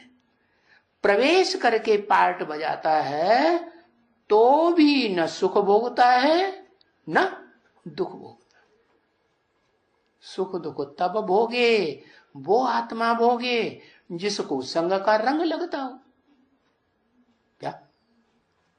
जिस शरीर से सुख भोगा जाता है ना, तो उसके साथ लगाव लग जाता है ना। लगता है कि नहीं? हाँ। जिन इंद्रियों से भी सुख भोगेंगे कुछ न कुछ लगाव जरूर लगेगा। वो चाहे देव आत्माएं हो है, और चाहे राक्षसी आत्माएं हो, चाहे मनुष्य आत्माएं, चाहे ऋषि मुनि की आत्माएं। तो शिव जो है वो एक तुरीय आत्मा है, षष्ठी रूपी रंगमंच प्रपाट बजाने वाली ऊंचते ऊंच आत्मा, जो शंकर में प्रवेश करके आदम में और ज्ञान सुनाती है। क्योंकि उसके पास वही चीज है, अकूट ज्ञान का भंडारी है, जन्म मरण के चक्कर में नहीं आता है, इसलिए तीनों काल का ज्ञान है, त्रिकालदर्शी है। लेकिन वो त्रिकालदर्शिता का ज्ञान थ्योरी है उसके पास। क्या कहते हैं उसको अंग्रेजी में? आथर। जो किताब बनाता है ना, हाँ, कोई भी फिलॉसफी की किताब बनाएगा या कुछ भी सांख्य उपदर्शन किताब बनाते हैं, वेद लिखते हैं, तो उनको आथर कहा जाता है। तो वो वास्तव में थ्योरी बताता है, क्या प्रैक्टिकल नहीं, क्योंकि वो अपना शरीर ही नहीं। शरीर तो तब कहा जाए जब प्रैक्टिकल अपने शरीर से कर्म करके दिखाए। तो वो जिस शरीर में प्रवेश करता है तो वो शरीरधारी क्या, कौन, आदम शंकर है। वो शंकर जो है वो उससे ज्ञान धन को पूरा हप करता है, क्योंकि उससे पुराना उससे बड़ा है बच्चा परम आत्मा का कोई षष्ठी रूपी रंगमंच पर है ही नहीं है। बाप का बड़ा बच्चा हुआ ना, कौन, आदम शंकर। तो जो बड़ा बच्चा है ना, वो बड़ा बच्चा बाप की प्रॉपर्टी का बड़े से बड़ा हकदार हुआ या नहीं हुआ? दुनिया में जितने भी बड़े बड़े राजाएं हुए, और यथा राजा तथा प्रजा, सब राजाओं ने अपने बड़े बच्चे को राजाई दी या नहीं दी है? दी। तो ये परंपरा कहां से शुरू हुई? ये परंपरा वहां से शुरू हुई, क्या, चतुर्युगी की आदि में महाविनाश से पहले वो परम पिता ने आकर के जिस शंकर नामधारी में प्रवेश किया, जिसकी यादगार लिंग पत्थर बड़ा दिखाया जाता है। शरीर तो बड़ा ही होगा ना, और उस पत्थर में है सात्विक यादगार जब बनी थी सोमनाथ मंदिर पहला पहला, तो उसमें हीरा दिखाया। वो हीरा वो पत्थर के बीच में था ना, इसका मतलब उस शरीर रूपी है वो जो मूर्ति है ना, उसमें प्रवेश करता है। तो मुसलमानों में ये कहते हैं कि खुदा जब आता है तो वो मुर्दों को जगाता है कब्र में से, और मुर्दे चैतन्य हो जाते हैं, चलते फिरते हैं। वास्तव में मुर्दा नहीं हो जाता है, और कोई आत्मा मुर्दा नहीं हो जाती है। आत्मा जो है वो पत्थर बुद्धि बन जाती है। क्या, सबकी नहीं, एक जैसी पत्थर बुद्धि बनती है। क्योंकि नई नई जो आत्माएं उतरती है ना कलयुग के अंत में आत्मलोक से, वो तो अच्छी बुद्धि होगी या पत्थर बुद्धि होगी? हाँ, तीखी बुद्धि होती है। वो नई आत्माएं जो भी उतरती हैं उनका दुनिया में नाम वाला हो जाता है, क्योंकि बुद्धि की तीखी होती है ना, इसलिए। तो सभी आत्माएं एक जैसी अंत में आकर के पत्थर बुद्धि नहीं बनती। लेकिन कौन आत्मा सबसे जास्ती पत्थर बुद्धि बनती है? जो सबसे पुरानी इस षष्ठी रूपी रंगमंच पर पार्ट बजाने वाली आत्मा है, वो आदम शंकर महादेव, देवताओं से भी बड़ा देवता, सबसे पुराना। तो वो जन्म बाई जन्म सत्युग त्रेता से लेकर कलयुग के अंत तक कलाएं घटते घटते क्या, ज्ञान की रोशनी से शून्य हो जाता है। लेकिन शून्य होने से पहले ही शिव बाप उसमें प्रवेश कर जाते हैं। हाँ, लेकिन अब वो निराकार शिव ने प्रवेश किया, ज्योति बिंदु ने प्रवेश किया।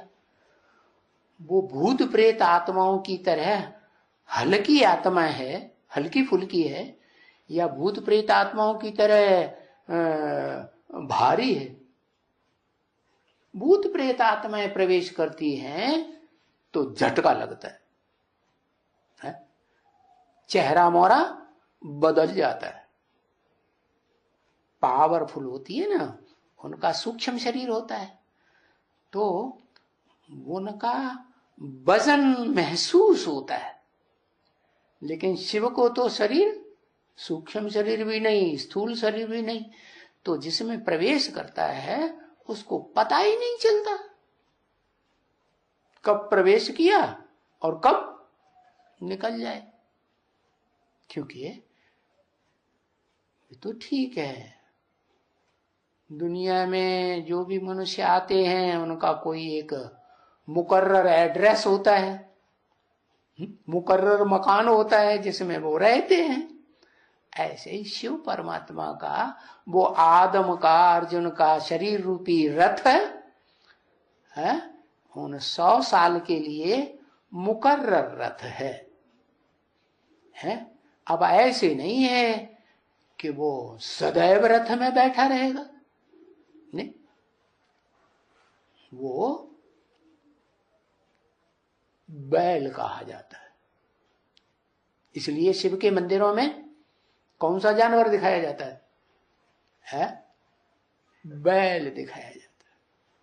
इसलिए उस बैल को नाम रख दिया है पशुपतिनाथ। क्या? पशुओं का पति। पति क्या करता है? भारत में एक परंपरा है वो आदि की चलाई हुई कि पति जब शादी करता है तो जो जीवन संगिनी बनती है उसकी नाक में नथनियां डाल देती है। देखी कि नहीं कभी? हाँ, आजकल छोटी छोटी पुनगिया डालते हैं, नई फैशन चल गई, वो नहीं डालते हैं। अब वो भी डालना बंद कर दिए हो, क्या पता। सारी परंपराएं जो भ्रष्ट बुद्धि मनुष्य है ना, वो कुछ भी नहीं रहने देते, एकदम खलास, किसी को समझ में नहीं आए कि ये जो परंपराएं हैं किस बात की यादगार है। तो बात असली ये है कि अच्छी अच्छी परंपराएं सुप्रीम सोल डालने के लिए ज्ञान सिखाता है, और जो गंदी परंपराएं हैं वो सब मनुष्यों की डाली हुई, मनुष्य आत्माओं की। कोई भी धर्म पिताएं हों, उन्होंने जो परंपराएं डाली वो सब नीचे ले जाने वाले। तो शिव किसी को नाथ नहीं डालता है, न पशुपति नाथ उसका नाम है। फिर बताओ किसका नाम होगा? हाँ, जिसमें प्रवेश किया आदम ने, वो मनुष्य है ना, तो वो मनुष्यों को शरीर होता है। जिनको शरीर देह होती है उनको देहभान होता है। तो जो देहभान वाले होते हैं वो फिर दूसरों के ऊपर कब्जा जमाते हैं। क्या जमाते हैं कि नहीं? हाँ। और पुरुष का शरीर है तो पुरुष तो इस दुनिया में सारे ही दुर्योधन दुशासन का काम करने वाले हैं कि नहीं? दुर्योधन इसलिए कि जब कन्या की सगाई होती है तो उस कन्या की इच्छा अनुसार क्या सुख नहीं भोगते। क्या वो पुरुष अपनी जबरदस्ती जरूर करते हैं, इंद्रियों से बलात्कार करते हैं, बलपूर्वक सुख भोगते हैं। तो दुष्ट युद्ध हुआ है या धर्म युद्ध हुआ? क्या कहेंगे? धर्म माने धारणा, ज्ञान की, अच्छे बातों की धारणा। धर्म युद्ध कहेंगे? नहीं, ये तो अधर्म हो गया है। तो सब पुरुष दुर्योधन दुष्टासन है। स्त्री होती है कोमल अंगों वाली, पुरुष होता है प्रबल अंगों वाला। तो जो दुशासन है ना, वो अपनी प्रबल इंद्रियों से क्या करते हैं? उस नाजुक शरीर वाली स्त्री को शासित करते हैं, कंट्रोल करते हैं। दिखाते हैं ना शास्त्रों में, दुशासन ने क्या किया? द्रौपदी को कहा चल, उसने कहा नहीं जाऊंगी। तो उसने क्या किया? बस चोटी पकड़ के घसीटते हुए सभा में ले आया। दुर्योधन के सामने। दुर्योधन तो जैसे राजा बन गया। आजकल प्रजातंत्र में ऐसे दुर्योधन बहुत हैं। 5 स्टार होटलों में जाकर के दुर्योधनगिरी करते हैं। क्या गंध खाते हैं। ऐसे कहते हैं ना, कौआ क्या खाता है? गंध खाता है। दूसरों की भोगी हुई चीज, दूसरों का झूठा भोग भोजन खाए तो उसे क्या कहेंगे? नीच कौआ ही कहेंगे ना। कौआ क्या करता है? काव काव आव आव आव, सारा आव आव काव काव करके ढेर सारे कौओं को इकट्ठा कर लेता है। तो 5 स्टार होटल बनाते जाते हैं, उसमें गंध करने वाले कौओं को इकट्ठा करते जाते। साधारण लोग तो नहीं वहां जाकर के, प्रजा आज की भारत की प्रजा है ना 70% गरीब किसान, वो 5 स्टार होटलों में जाकर के जिंदगी बिताते हैं? नहीं बिता सकते। तो बताया कि आज की दुनिया जो मनुष्यों की बनाई हुई, प्रजा की बनाई हुई दुनिया है, वो प्रजातंत्र सरकार में ऐसे दुर्योधन दुशासनों की दुनिया बन जाती है। भगवान बाप जो आते हैं वो तो श्रेष्ठ परंपराएं चलाते हैं। तो उन्होंने कंट्रोल नहीं किया, शासन करना सुख से किया। श्रेष्ठ थे, श्रेष्ठ दुनिया का जो शासक है वो ईश्वर है। लेकिन ईश्वर से भी लोग ईश्वर कहते हैं ना, लोगों को पता ही नहीं है ईश्वर से भी एक ऊंचा और है, जिसे कहते हैं महेश्वर है, महाईश्वर। तो कौन बड़ा हुआ?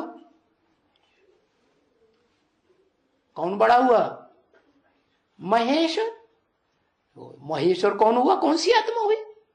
हाँ, वही जो जन्म मरण के चक्र में कभी नहीं आती, गर्भ से जन्म कभी नहीं लेती। ऐसे नहीं एक तरफ शास्त्रकारों ने बताई दिया कृष्ण भगवान अथवा विष्णु भगवान है वो अजन्मा है, अकर्ता है, अव्यक्त है, और फिर सारा उल्टा दिखाई देते हैं। जन्म मरण के चक्कर से न्यारे हैं, फिर उनको मरता हुआ दिखा देते हैं, फिर उनको माता के गर्भ से जन्म लेता हुआ दिखा देते हैं। अरे ये सब क्या चरियाई खरियाई लगाई हुई है। असली बात जो है, कै समझे कवि कै समझे रवि। मतलब या तो जिस कवि ने वो ओरली गीता ज्ञान सुनाया था, गीता ज्ञान सुना करके देवी देवता सनातन धर्म बनाया था, नर को नारायण जैसा बनाया था, तो देवता बनाया था ना, तो देवी देवता धर्म हुआ ना। भूल गए, कहते हैं हम सनातन धर्म के हैं। सनातन माने पुराना। अरे सनातन धर्म के हैं तो ये भी तो जानना चाहिए वो सनातन धर्म के देवताएं थे क्या? वो देवी देवताओं का आदि सनातन धर्म असली था। अभी तो इस दुनिया में वही देवात्माएं जन्म मरण के चक्र में आते आते सुख देह का भोगते भोगते वो देहधारी धर्म पिताओं के चक्कर में आ गए, विदेशी विधर्मियों के, और मात्र देश के होने के कारण उनमें वो संस्कार माता के भरे हुए हैं। क्या कोई बरगलाना चाहता है तो बस बरगला लेना चाहते हैं। क्यों? क्योंकि माता उदार चित्त होती है। क्या बच्चों का दुख नहीं देख पाती है, बहुत दुखी होते हैं तो माँ के आगे बुद्धि बहुत खराब हो जाती, कुछ भी कर लेती है। तो ऐसी माताएं हैं प्रभाव में आने वाली। प्रभाव में आने वाली कौन? माता है या पिता? ज्यादा प्रभाव में कौन आता है? माता है। अब यहां भारतवासी चाहे पुरुष हो चाहे स्त्री, सब मातृ देश के हैं, इसलिए सब माता है। वो 33 करोड़ देवात्माएं गाई जाती हैं, जो इस षष्ठी रूपी रंगमंच पर द्वैतवादी द्वापर युग जब शुरू होता है, दूसरे धर्म के धर्म पिताएं 2500 साल से इस सृष्टि पर आते हैं, नर के रूप में, मनुष्य के रूप में, और नरक के रूप में वो नरक बनाते हैं इस दुनिया को। कि स्वर्ग बनाते हैं? क्या बनाते हैं? नरक बनाते हैं। तो वो नरक बनाने वाले के प्रभाव में आकर के भारतवासी देवताएं नीचे गिर जाते हैं। जैसे कोई स्त्री है और कोई दुष्ट व्यक्ति है, चोर डकैत होते हैं ना, जैसे रावण जैसे। रावण क्या करता? चोरी डकैती करता था ना, है? कुबेर की डकैती डाल दी, जबरदस्ती सारा छीन के ले लिया है? और राम की चोरी कर ली, तो चोर डकैत हुआ ना। तो पराई स्त्री को चुराना, जबरदस्ती खींच लेना, ये सारी डकैती हुई ना।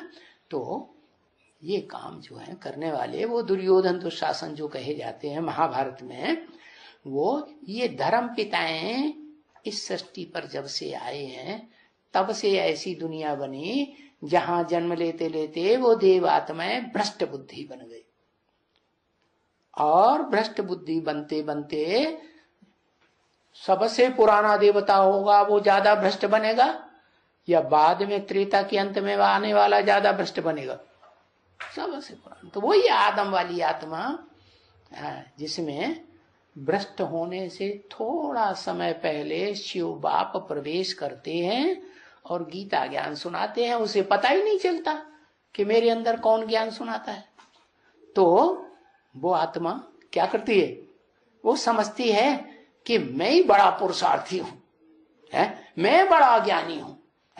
दादा लेखराज को कोई ने दुनिया में, कोई धर्म पिता ने, बड़े बड़े विद्वान पंडित आचार्यों ने, बनारस में भी कोई ने सच्ची बात नहीं बताई, विश्वास नहीं बैठा।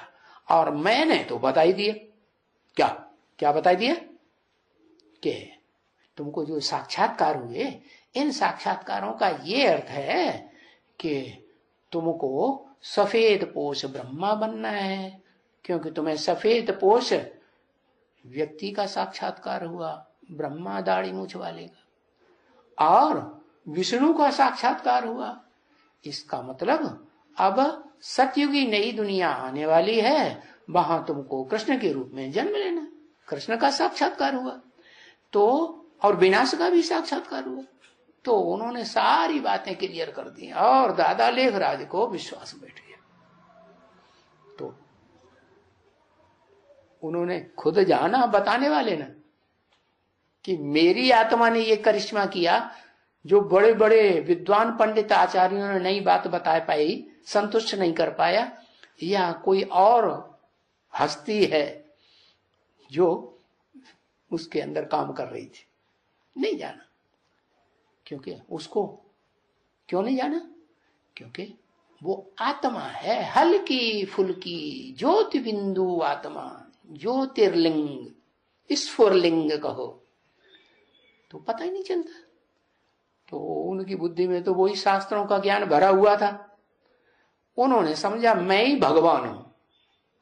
बस सत्संग में जो भी कन्याएं माताएं इकट्ठी हुई, बस उन्होंने, जैसे आज के शंकराचार्य होते हैं या कोई भी बड़े बड़े सन्यासी होते हैं, वो अंदर से तो जानते हैं कि हमारी इंद्रियां, हमारा मन कंट्रोल में नहीं है, और जब कोई सुंदर स्त्री संपर्क में, संसर्ग में आती है सेवा करने वाली, एकांत में फंस गई तो उल्टा पलटा काम कर लेते। बाकी ये है बड़ों बड़ों की गुप्त रहती है, रहती कि नहीं। और साधारण लोग हैं उनकी प्रत्यक्ष हो जाती है। लोग डरते नहीं है साधारण आदमी से, हो हल्ला मचाए देते हैं और वो बेचारा बदनाम हो जाता है। और बड़ा शंकराचार्य कुछ उल्टा पलटा करेगा, क्योंकि इंद्रियजीत तो कोई भी नहीं बना इस दुनिया में। कोई इंद्रजीत होगा?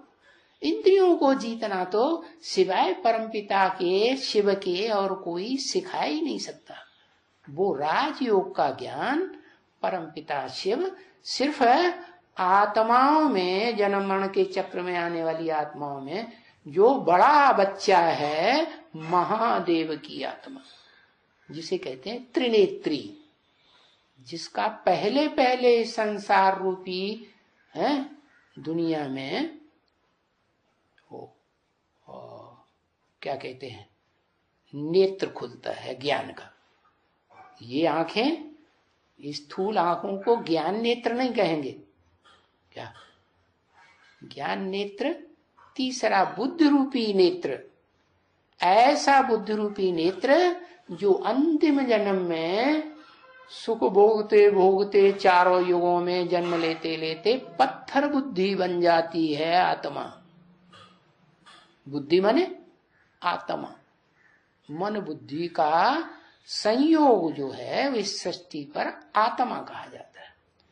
तो वो आत्मा जो है अंतिम जन्म में आदम की क्या बन गई? टोटल पत्थर। उस पत्थर को लोग पूजते हैं, पूजते हैं कि नहीं शिव के मंदिर में। और उस पत्थर में जो सात्विक यादगार बने, उसमें वो आत्मा की यादगार क्या? हीरा दिखाया। वो भी पत्थर का होता है कि नहीं? हीरा भी तो पत्थर का होता है। तो वास्तव में वो हीरा पत्थर का ये यादगार बताता है कि शिव कोई पत्थर बुद्धि हीरा नहीं बनता है। वो इस सृष्टि रूपी रंगमंच पर हीरो पाटधारी नहीं है। वो जिसमें प्रवेश करता है उसको इस सृष्टि रूपी रंगमंच का हीरो पाटधारी बनाता है। समझ में आ रहा है कि नहीं? तो वो हीरो पाटधारी आत्मा जो है वो ही आदि नारायण कही जाती है। कैसा आदि नारायण? जिसे सृष्टि रूपी रंगमंच पर असली विष्णु कहें। विष्णु माने स्त्री और पुरुष दोनों के संस्कार मिलकर के एक हो जाते हैं। कितनी स्टेज तक ऊंचे संस्कार बनते हैं? इतनी ऊंची स्टेज के संस्कार बनते हैं कि आज के ऋषि मुनि सन्यासी जिसे विष्णु समझते हैं वो विष्णु लक्ष्मी नारायण के कंबाइंड रूप को समझते हैं। क्या? 16 कला संपूर्ण नारायण, 16 कला संपूर्ण लक्ष्मी।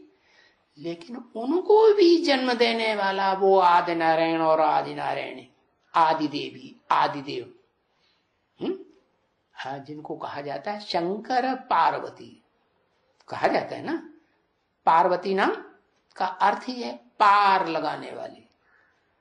इस सृष्टि रूपी रंगमंच पर जो भी देहधारी पुरुष मात्र हैं या स्त्री चोलेधारी हैं, सबको पार लगाने वाली।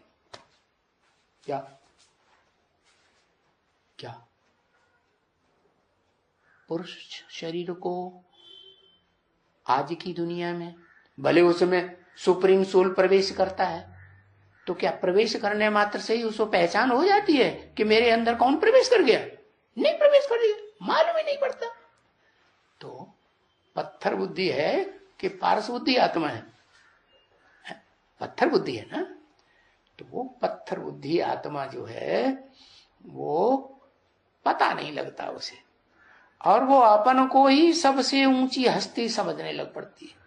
और जो भी सत्संग में आते हैं, क्योंकि सिंध हैदराबाद में तो मजमा लग गया था। क्यों?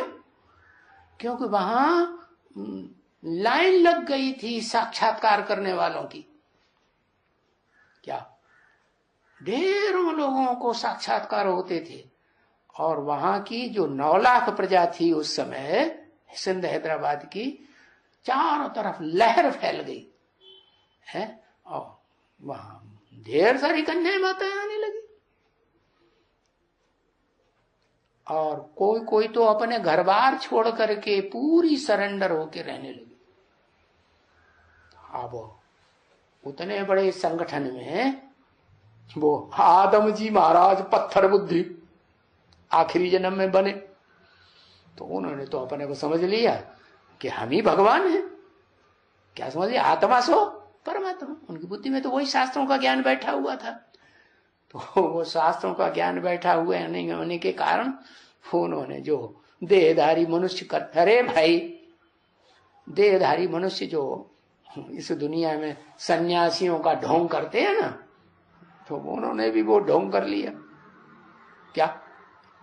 हाँ, तो दुनियावी लोगों को पता चलता है तो हो हल्ला मच जाता है। तो वो ओम मंडली में आदि में हो हल्ला मचा था। कहने का मतलब यह है कि शिव जिस शरीर में प्रवेश करते हैं वो शरीरधारी पहले तो पतित ही होता है। क्या पतित है तो उसे जिज्ञासा पैदा होगी कि नहीं है, कोई बात पूछने की है, और पावन बन जाएगा, बुद्धि पवित्र बन जाएगी, तो कुछ भी पूछने की दरकार नहीं। पूछेगा, किसी से पूछेगा है, कोई बताएगा उसे? दुनिया में कोई है ही नहीं, आज तक हुआ ही नहीं जो कोई किसी को ज्ञान सुना करके राजा बनने की पढ़ाई पढ़ाए, राजयोग सिखा करके। क्या वो तो एक ही परमपिता परमात्मा शिव है जो आदम में प्रवेश करके ऐसी राजाई की पढ़ाई पढ़ाता है कि वो आदम धीरे धीरे जीवन में वो पढ़ाई पढ़ते पढ़ते हैं इतना होशियार हो जाता है कि पढ़ने वाला स्टूडेंट टीचर के समान बन सकता है या नहीं बन सकता है?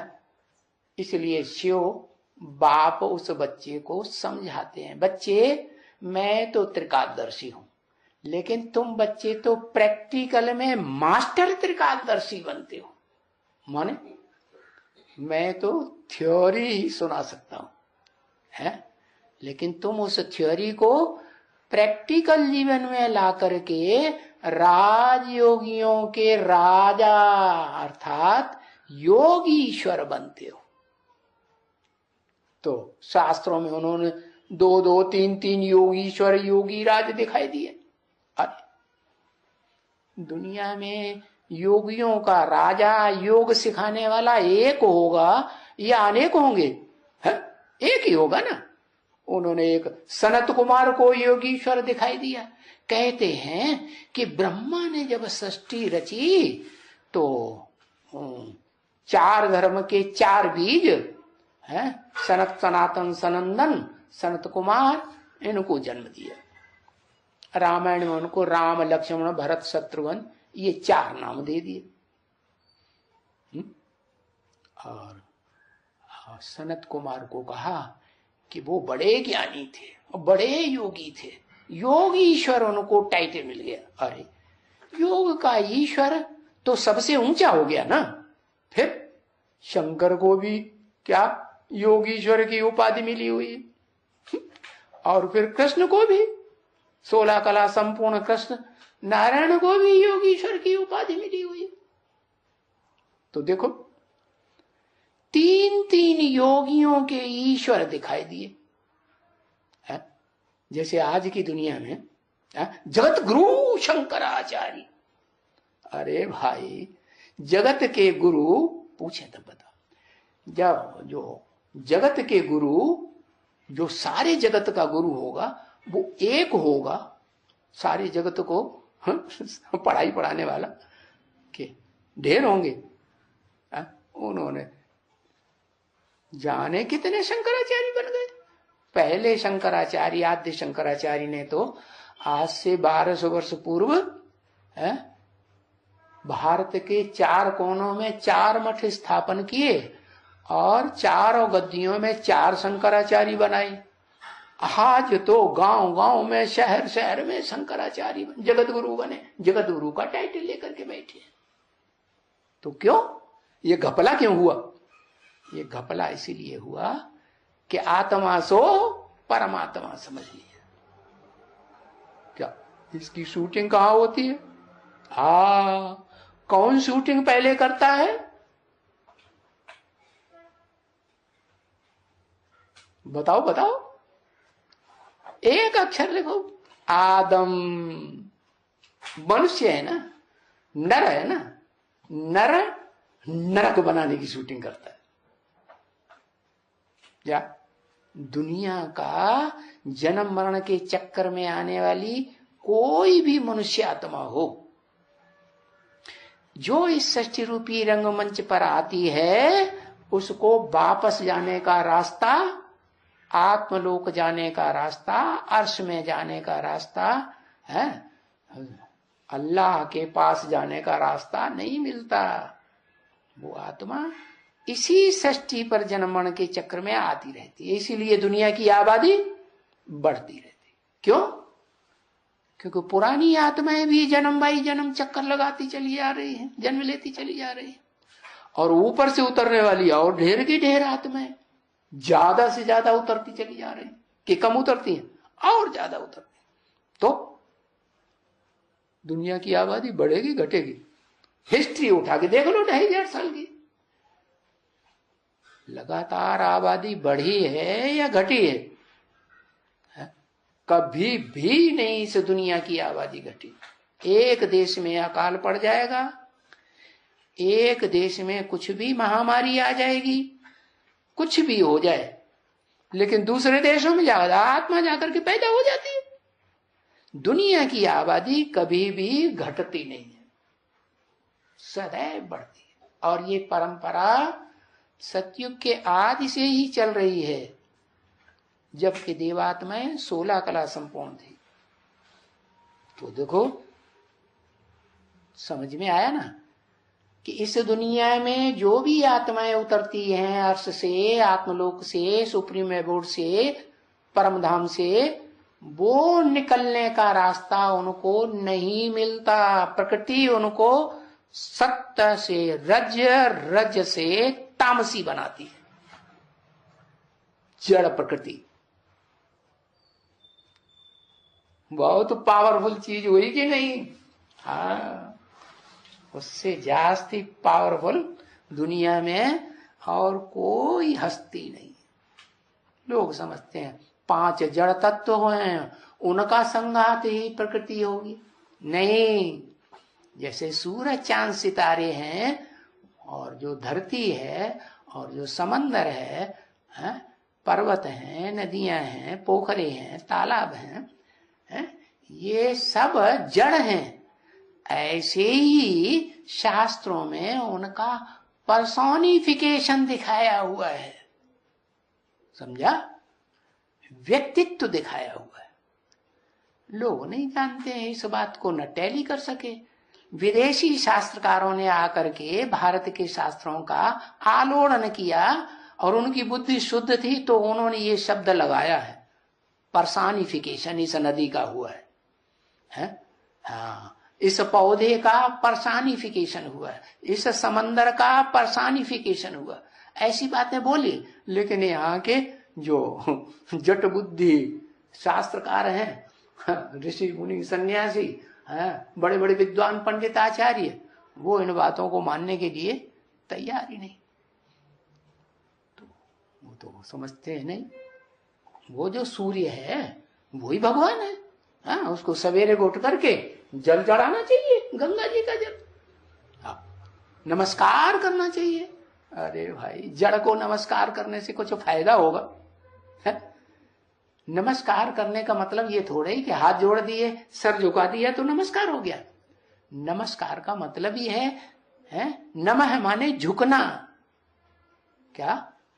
नमस्ते का मतलब है आपको मेरी बुद्धि झुक गई, बुद्धि झुक गई तो वाचा भी झुक गई, दृष्टि भी झुक गई। आपसे आंख मिला करके मैं कभी भी दुश्मनी मोल नहीं ले सकता, मैं सरेंडर हो गया। उसको कहते हैं हाथ जोड़ना और नमन करना, दंडवत प्रणाम करना। साक्षात लेट जाते हैं हाथ पांव फैला करके, हाँ, शरीर के सारे अंगों से। अरे इससे कुछ होगा? यहां सामने हाथ जोड़ दिए हैं, माथा झुका दिया और पीछे गए, हराम ज्यादा सारा जाना क्या क्या सुनाता था, गालियां देने लग पड़े। तो ये झुकना नहीं है, झुकना है एक बार आत्मा मन बुद्धि को झुका दिया तो फिर जीवन पर्यंत कभी भी क्रॉस न करे। तो उसको कहते हैं गुरु बनाया, और वो गुरु ही सच्चा गुरु है। कौन सा गुरु? जो सुप्रीम सोल शिव इस सृष्टि पर आता है तो सारी दुनिया की मनुष्य मात्र 500-700 करोड़ मनुष्य आत्माओं को भी ज्ञान दे करके सृष्टि से, देह के बंधन से, दुखों के बंधन से मुक्त कर देता है। आत्मा मुक्त होकर के बाप के घर में परम धाम में भागती है।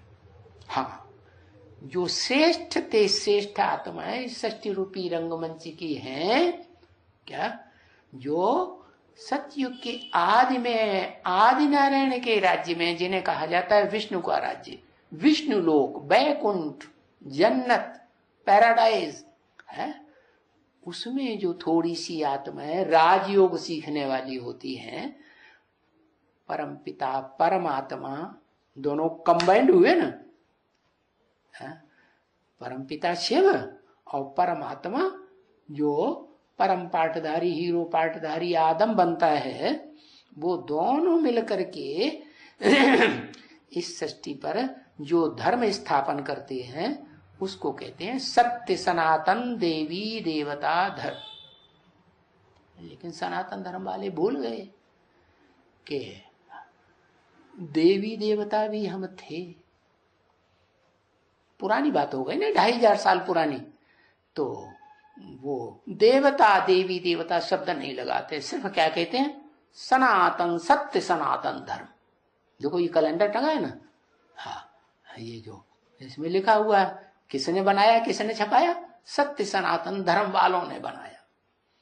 उनको को पता ही नहीं है कि वो देवी देवताएं थे। सत्य जो हैं वही सत्य कहे जा सकते हैं जो सत्यम शिवम सुंदरम का है रूबरू बैठ करके ज्ञान लेते हैं। क्योंकि जितने भी धर्म पिताएं आए हैं उन्होंने कोई धर्म पुस्तकें लिखी हैं क्या? नहीं, रूबरू बैठ करके क्या ओरली मौखिक रूप से सुनाया है। तो सुप्रीम सोल शिव भी इस सृष्टि पर आते हैं तो क्या गीता की किताब लिखते हैं क्या? है नहीं, वो गीता की किताबें लिखने का और शास्त्र लिखने का काम तो ऋषि मुनि सन्यासियों ने तब किया है जबकि सतयुग त्रेता की वो देवात्माएं द्वैतवादी द्वापर युग में उन दैत्यों के धर्म पिताओं के आने से नीचे गिर गई संग के रंग में आकर के। तब उन्होंने, वो श्रेष्ठ आत्माएं थी ना राजा बनने वाली सतयुग त्रेता में, तो श्रेष्ठ कर्म करेंगे कि नहीं कुछ, तो उन्होंने कुछ तपस्या की अपने तरीके से, देह की तपस्या की, आत्मा का परमात्मा का तो सुप्रीम सोल का ज्ञान ही नहीं है। तो जो भी तपस्या की वो तपस्या के आधार पर उन्होंने अपने मन को कंट्रोल करने का प्रयास किया। तो जितना जो कुछ प्रयास किया उसका फल ये हुआ कि उनकी बुद्धि शुद्ध बनी, क्योंकि पवित्र रहते औरों के मुकाबले ज्यादा पवित्रता धारण की। तो जीवन में उन्होंने अपनी बुद्धि को शुद्ध किया और शुद्ध बुद्धि से जो कविताएं लिखी संस्कृत भाषा में, वो कविताएं अच्छे से अच्छी कवि की भावना बन गई।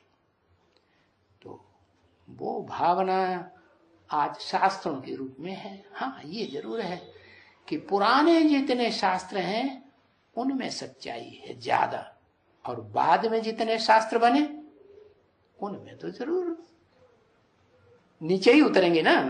तो बुद्धि जैसे जैसे दूषित होती गई वैसे वैसे अपनी अपनी बढ़ाई करने वाले शास्त्र लिख दिए।